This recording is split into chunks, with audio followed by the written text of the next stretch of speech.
بسم اللہ الرحمن الرحیم۔ اسرائیل کو فوجی طاقت کون دے رہا ہے؟ کیا فلسطین کے پاس ایسی طاقت ہے؟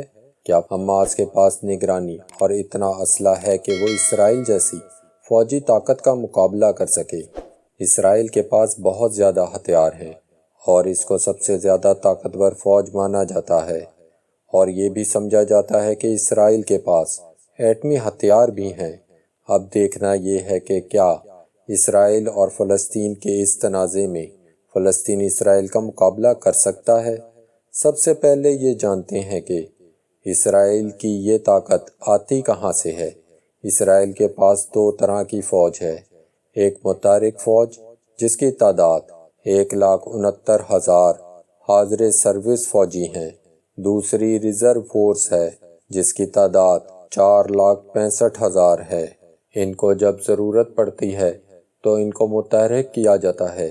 اسرائیلی مردوں اور عورتوں کو لازمی فوجی ٹریننگ دیتے ہیں۔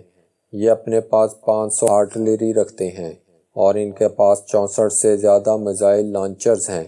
ان کے پاس آئرن ڈوم بھی ہیں اور 1590 ٹینک ہیں، 354 جنگی جہاز، 142 ہیلی کاپٹر موجود ہیں، اور بحری طاقت کے لیے 49 سے زائد نیوی کے جہاز ہیں۔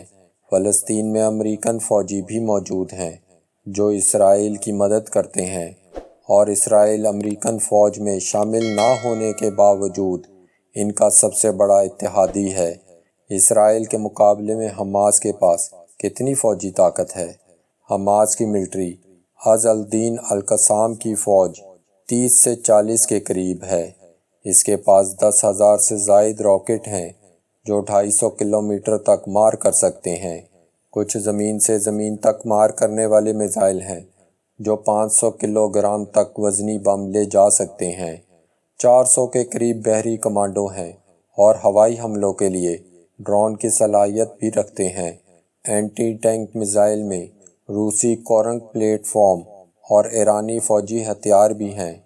غزہ میں 500 کلومیٹر لمبی سرنگیں ہیں جس کے استعمال سے حماس آسانی سے اسرائیلی فوج پر حملہ کر سکتے ہیں۔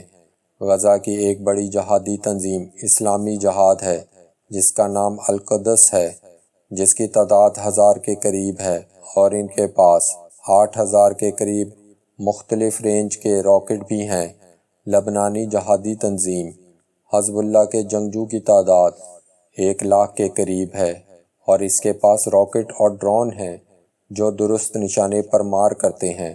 پچھلے کچھ سالوں میں اسرائیل اور امریکہ اور جرمنی سے بھی بہت سے ہتھیار لیتا رہا ہے۔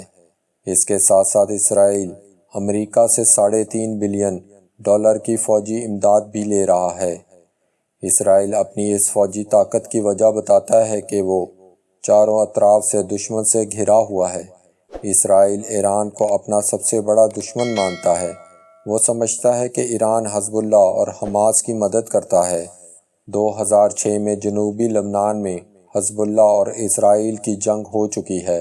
ایران کے مبینہ ایٹمی ہتھیار بنانے کی کوشش کو اسرائیل اپنے لیے خطرہ سمجھتا ہے۔ ماضی میں اسرائیل کے عرب ممالک سے بھی جنگیں ہو چکی ہیں۔ 1967 میں مصر، اردن، شام کی مشترکہ طور پر اسرائیل کے ساتھ جنگ ہوئی ہے، اور ان جنگوں کو اسرائیل نے جیت لیا، بلکہ کئی علاقوں پر قبضہ بھی کر لیا، جن میں غزہ کی پٹی، عرب، اردن، بیت المقدس اور گولان ہائٹس شامل ہیں، جس کی وجہ سے اسرائیل کے سائز میں 4 گنا اضافہ ہو گیا۔ اس کے بعد 1973 میں مصر اور شام نے اسرائیل پر حملہ کیا، لیکن یہ جنگ بھی اسرائیل نے امریکہ کی مدد سے جیت لی۔ اس جنگ کے بعد امریکہ نے اسرائیل کی بہت مدد کی، جس سے اس کی فوجی طاقت میں مزید اضافہ ہوا۔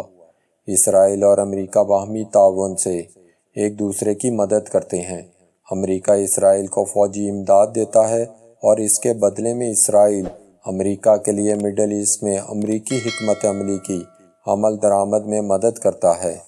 ہر قوم اور ملک کو اپنے دفاع کا حق حاصل ہے، اور اس کے لیے جدید ٹیکنالوجی اور فوجی طاقت کو بڑھانے کا جواز بھی ہے، لیکن اپنے دفاع اور حفاظت کے نام پر انسانی حقوق کی خلاف ورزی اور جنگی جرائم کا کوئی جواز نہیں ہے۔ جنگ کے بھی کچھ اصول ہوتے ہیں، ان کا احترام بہت ضروری ہے۔